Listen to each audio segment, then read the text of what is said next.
although not creating opportunities, they were beating Liverpool's press, and Liverpool weren't counter-attacking as often as they normally do.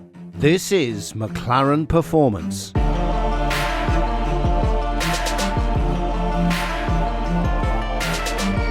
Hello and welcome back to an episode of the McClaren Performance Podcast, the podcast where I talk to my dad about everything football, performance psychology, and together we try and provide something useful for those of you listening. Now, this week's episode is coming off the back of a Champions League final for Liverpool and Real Madrid, with Real Madrid, that is, ultimately coming out on top, and Liverpool falling short, finishing off without a quadruple or a treble of any kind. So we'll be getting into that. But also, as well, on top of that, Nottingham Forest beating Huddersfield for promotion back to the Premier League after 23 years as well. So we'll have some reflections on that as well. But before we get started, as always, Dad, how are you? I know I've just had a hectic few minutes trying to get this going, but how are you anyway?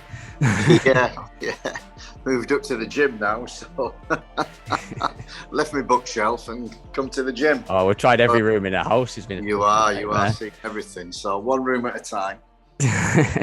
Can't quite show you the gym, but it's a nice gym if anyone wants to see it. Yeah, it usually is, but we're not working on it. No, it's been a good week. Settled down a bit after a mad week with Eric, getting everything planned for the new season. And so just getting ready. Enjoyed the weekend. I enjoyed the game Saturday night. Not favourable for the British sides not winning, but I enjoyed Sunday as well. Notts Forest, and especially pleased for Steve Cooper. Though Huddersfield, what a fantastic run to get into the playoffs, stay in the playoffs all season for the majority, and providing, and you know, they pushed Forest all the way. Well, we'll get into that one. I think we'll start off with the Champions League with Real Madrid. And Real Madrid, 1-0, just about managing it. I think really I saw a majority of the game. I think Courtois really flipping made the difference for them. The amount of saves he pulled off, where really Liverpool could have got into that, got a goal, kept going again. But I can't believe Real Madrid winning it, really, after the opponents they've had as well. I can't believe. And the troubles they've been going through, they've come out on top of Liverpool. What did you make of the game, really, as a whole, from your watching of it? I said after the semi-final, you know, Real Madrid, they've got the name on the trophy. And they've got the team that I watched them against Paris Saint-Germain. Should never have got through that. Watched them against Chelsea. Should never have got through that. And definitely Man City should never have got through that. But through a combination of special players performing and delivering on the night has been unbelievable. Benzema against PSG, Benzema against Chelsea, Benzema and others against Man City, and Courtois against Liverpool. But I think the key to everything for them was their midfield of Kroos, and Modric and Casemiro. I think they were the crux of everything that Real Madrid did. And ultimately, I think they just had the name written on the trophy. And no amount of Liverpool, could have played better, but played as well as expected. The opponent let them, who defended deep. You have 9 shots on goal. Courtois makes them kind of saves. I mean, the first one, the tip onto the post, I thought then, you know, oh dear, could be one of them nights. And so it proved. 9 shots on target. They had 1 shot on goal. And what we say, ran away with a swag bag. I've done that on many occasions, been embarrassed to go into the office with the opposing manager for a glass of wine. I remember I did that at Man City actually once with Kevin Keegan. Won 1-0. I don't know how. And just went in at the end, had a glass of wine, and apologised. Really did. I don't know how we won. One shot at goal, we did. And that's what happened to Liverpool on Saturday. But the whole tournament, all the way through, Real Madrid probably, I wouldn't say deserved to win it, but had the name on it. For me, what do you make of Carlo Ancelotti's management? Because I think a lot of people are saying how underrated he is as a manager, despite all the things he's won, to be fair.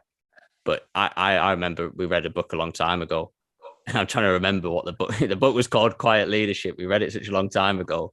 I can't remember everything that was in it, but that was such an interesting book. I remember being interested in then, and then seeing him from Everton, and then coming to Real Madrid, really in the situation that they're in, and then coming from that, coming in all the way to the Champions League through that as well. I think his style of management is really interesting. What is your knowledge of it, really? How does he work and operate? I think I always relay a great story he told in the book. His first management job at Juventus. His first away game. He's on the coach. Coach has got to go at 3:00. 3:00. Checks the numbers. One person's missing, and it's Zidane. And he says to the bus driver, "It's 3:00. Bus driver, off we go." Not got 100 yards down the road. Captain comes, taps him on the shoulder. "Mister, what are you doing?" 3:00. Not everyone's here. We go. Zidane, go. We go. No, mister. No, mister. We don't leave without Zidane. We wait. And he had a decision to make. And I've asked this question many times of coaches. What would you do? With varying degrees of don't know. Yes, leave him. Stamp your authority straight away. Or know that you need a great player like Zidane to win football matches. So he said, a big decision. We waited. Zidane comes on, apologises for being late. They go away. They win 1-0. Who scores? Zidane. And I kind of think that sums up Carlo Ancelotti. He's adaptable. He's not fixed. He's a player's coach. And the second story was, I think, not quite leadership, but one I read when he was at Chelsea, and he talked about having to sing a song. And I know that because that happens many times. Initiation, first away trip, you've got to sing a song. Staff have to do it, players have to do it, and he had to do it at Chelsea. And he talks through that, and he reveals how he was a revelation with an Italian song. Good job, he said. No one knew. I didn't get the words right. And he's that kind of, them two stories sum him up. The respect that he's got from the players, but he joins in. His humility and his empathy in adapting to the players and knowing what wins. And nobody knows how to win more than Carlo Ancelotti. 4 times European Cup and various other trophies in many countries, not just in Italy. So unbelievable management. And I think what he said, the strength of him, is a yin and a yang. And why they wanted him at Real Madrid was because of what he brings, the calmness to a group that needs that. But it also, he says, in the end, gets him the sack because the owners probably think he should be harder, tougher on the players, and at times doesn't understand them. So there's a yin and a yang, and I think that's a lesson for all coaches, managers of the future, that your strength is also your weakness. And in some situations, that's great. In other situations, in the end, that kills you. And I think he was humble enough. And you see that from his reaction. It was great interview after. He said, couldn't believe it, can't believe it, unbelievable, can't believe it. And he seriously couldn't believe it. So what you see is what you get from him. Yeah. And many people want more, but quiet leadership probably sums him up. I think there's a quote I saw, or a saying of what he is. He's a diva whisperer, apparently. So I think I think his main strength is taming the ego of these big players, really, and allowing them to play. Because that's what he talks about. I think is his quiet and caring approach to leadership, where he's creating such a nurturing environment where he's then kind of becoming the popular figure in the group. I think I saw a clip somewhere of him. Can't remember which player it was, but like letting one of the players sit next to him, be the assistant manager or whatever, joking around with him. And I think that's another one that sums him up quite well, is he can get those egos and get him alongside him. And I think that's a real talent in itself that's really underrated in talking about managers going to top clubs, is that nurturing of the egos and taming those egos along with the tactical aspect of things as well. I think the key also on Real Madrid's run and the pattern in every game has been they start poorly, and they did against Liverpool. Should have been a goal down. Stay in the game. And I think that's once Real Madrid's midfield started having the ball and dealing with Liverpool's press, although not creating opportunities, they were beating Liverpool's press, and Liverpool weren't counter-attacking as often as they normally do, but still created enough chances. They stay in the game. They don't mind if they go goal down, because 3 times they've come back from that. So they've got that kind of pattern. Then the pattern to them is after about 70 minutes, he takes the old ones off and puts the young ones on. And he ends the game with all the youngsters on the field. So that's the sign of a great manager. He's adapting not just to the seniors who have egos, but now the young players. Vinicius, I mean, wow, what a player he is. Yeah. Valverde on the right-hand side. Valverde to Vinicius. And they're 2 great young talents. And so he's adapting. And I think with his quiet leadership, people probably think, well, he can be taken advantage of. But because who he is, the respect that he's got as a player and a manager, he kind of steers away from that. We were just talking just before, weren't we, about Mourinho? And I feel how he shifted in terms of when he was at Manchester United, and then a kind of change in his approach to management, a much more kind of a more caring kind of approach, I think, what it seems like from the outside at least. And when you're watching the Tottenham documentary on him as well, when he was at Spurs, and how he was able to put his arm around the shoulder of players and have a laugh with them as well. And I think he's kind of taken that to Roma as well. And he's kind of got that different approach. And you can see 2 managers there that have succeeded really well with that kind of approach. Yeah, I first met Mourinho when I was England manager, and I went to the Chelsea training ground. We had many English players there, Lampard, Cole, Terry, to name 3. And it really, because I thought he's really stern and really not close and hard, but no, really open to his staff, really open to his players, shaking their hands, coming in the canteen, pulling his arm around the shoulder. And you could see a fantastic respect between the players and the manager. And the England players then, they loved him.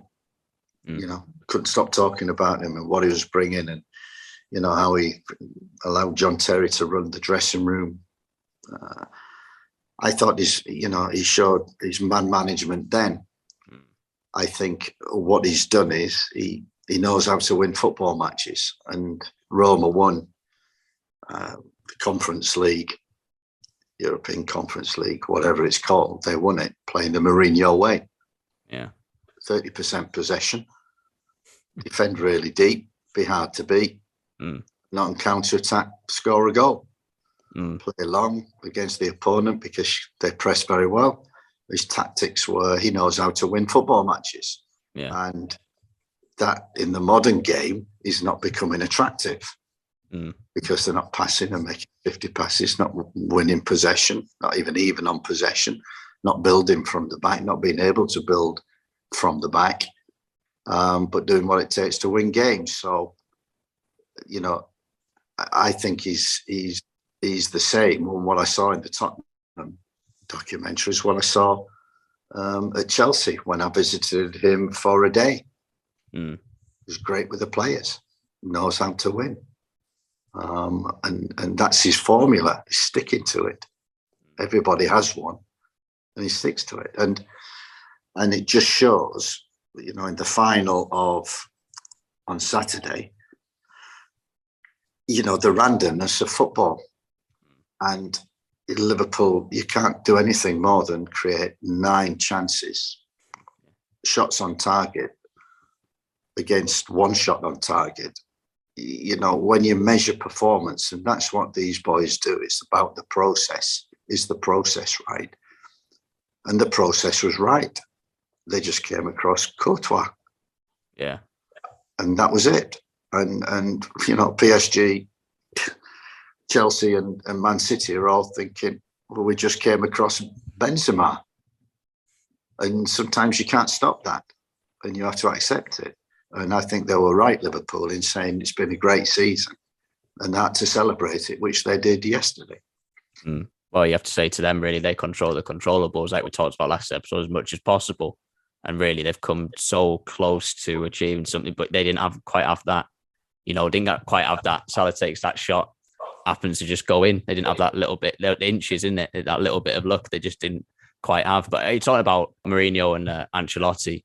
I think they're both, different tactically, but similar in that they both gain the respect from the players and gain that trust and that relationship between the players to execute the things that they want to do. And that goes for Klopp as well, to be fair. It just wasn't his day, but these top managers seem to do that. I think that leads on to another manager in Steve Cooper, who's going up with Nottingham Forest next season. And that's such an interesting one where he's come in after, I think, worst start to a season for Forest for 108 years, and then takes them to that position where they go up.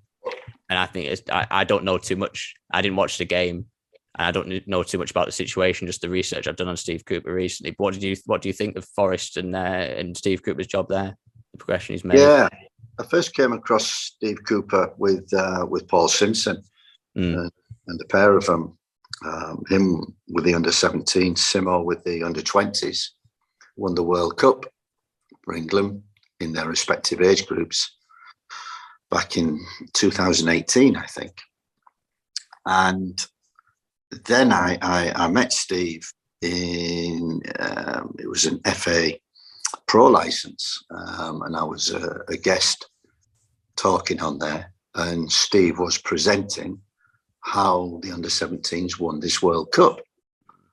And the detail was unbelievable. Yeah. Josh, it was unbelievable. And the training, the messages presented before training, the training related to the messages, and then the feedback after was so detailed. I went, wow, this is the standard that we're producing now, and the FA take great credit for that within their pro license, A license, B license, C licenses. The coach education program is excellent and producing very, very good coaches in the academies that are coming through, and he has been one, nurtured himself through the FA. Liked him at Swansea. What he did there, very close, not quite. I went to Forest, bottom of the league, and turned it around. Yeah, and has got a great manner about him. I like that. But he's turned a team that was fragmented, brought them together, gave them a system, way of playing, adapt to each opponent. I saw them against Derby, and you could see exactly what they were trying to do and nullify Derby. And they were only team I've seen who have been able to do that. So he's got an excellent football brain, very tactical, very good, very impressive. Very interested to see what he does next season in the Premier League. Well, we did an interview with Simo, didn't we, a while ago? You can listen to that on audio if anybody wants to listen to that. And that was really interesting, reading about Steve Cooper now, how similar I think the work in the FA is and with England. Because there's a great article from the Training Ground Guru about his work in the Under-17s World Cup, and like the amount of you talk about detail and the amount of staff he had on in terms of like in possession, out possession coach, goalkeeper coach, 2 analysts, 2 fitness coaches, 2 physios, doctor, chef, everything, the detail in that. And then also working with a full-time sports psychologist as well. And he said, I think it was twofold what they were doing is to support him and his communication, his mood, his body language, his attitude, but it's just him as a coach, but then also to look after the environment and the culture. But the main thing that really stuck out to me was he had this real player-led approach, which I think is what Simo talked about when he was with the under-20s as well, and how they work almost with the players. He's going to the players, they've all got iPads, and he's going, right, how is this team going to set up? How are they going to set up? How are we going to set up? How are you going to figure this out? And it ultimately comes down to the players coming together, working together, figuring out how they're going to set up against these teams. And then it comes to it, and they summarize it, and then either Steve Cooper goes, either, yeah, I'll have that, or we'll go, no, we're doing this instead. But ultimately, it's all a player process within that also, which I think is really interesting. And I think is something that kind of ties our managers together that we're talking about today, is that kind of that buying and that kind of taming the egos of the players and allowing them ownership of what they're doing. And then from that, gaining consistency and performance. Hopefully, I imagine that's something that Steve Cooper's done at Forest and allowed for that quick turnaround as well. Because we've had Simo who's gone to Carlisle United, and we interviewed him, and he's had a quick turnaround of that team also.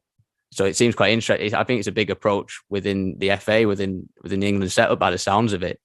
And it's kind of translating into these managers that are now going into clubs and making these big changes. Yeah, and the common denominator is they're all getting the process right. Yeah. And they're all focusing on the process. And they're all making the process measurable. Mm. So, wins, losses, draws, as we said, is random, but performance is not.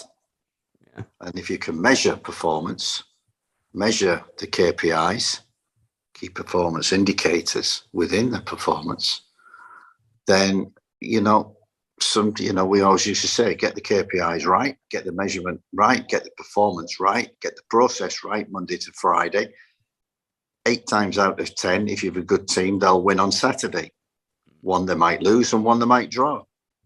And Liverpool, probably when you look at it over the last 10 games, that's exactly what they did. But they picked the European Cup final, Champions League final, to that one that they lose out of 10. Whereas 9 times out of 10, okay, they'd have, like they did in the cup finals, got a draw and won it on penalties. But it was Real Madrid's trophy. And I've had that feeling. I had that feeling at Manchester United, when I went in and we beat Arsenal in the cup semi-final with a Giggs miracle goal. And after that, I just went, the boys are invincible. The boys just know they're going to win. Oh, thank you for another interesting conversation, Dad. It's been a bit of a nightmare setting that up today. So it's been a little bit of a shorter one than usual, but we've been a bit busy. So I'll let him off for that one. But it's still an interesting conversation about one, that Champions League game, and the other, that Forest promotion as well. And just a little insight, a little look into the managers there at the moment. I think Ancelotti is such an interesting manager, one that I think really embodies that idea of not being overly involved, but having that care for the players and creating that environment for them to perform. Ultimately, it ends up being quite short term for him in a lot of clubs, but one that brings a lot of success at the same time. And as well with Steve Cooper, with Paul Simpson, I think the England setup in general, I think that's exactly what they're doing with a player-led approach, whereby the players are given the care, given at least the illusion of ownership over the process, and then for them to collaborate and learn together, get that bonding together, get that cohesion, and ultimately go forward and win games and hopefully win tournaments and leagues with that as well. So yeah, an interesting one looking at those managers and those teams. Sadly, Jurgen Klopp and Liverpool just missing out there, but I think ultimately for them, I think a good season really with their limitations and them controlling what they can control. 2 trophies for them isn't certainly something to cry about. So, yeah, another great episode, another good conversation. Thank you all for watching and listening as always, and see you again next week. This is McClaren Performance.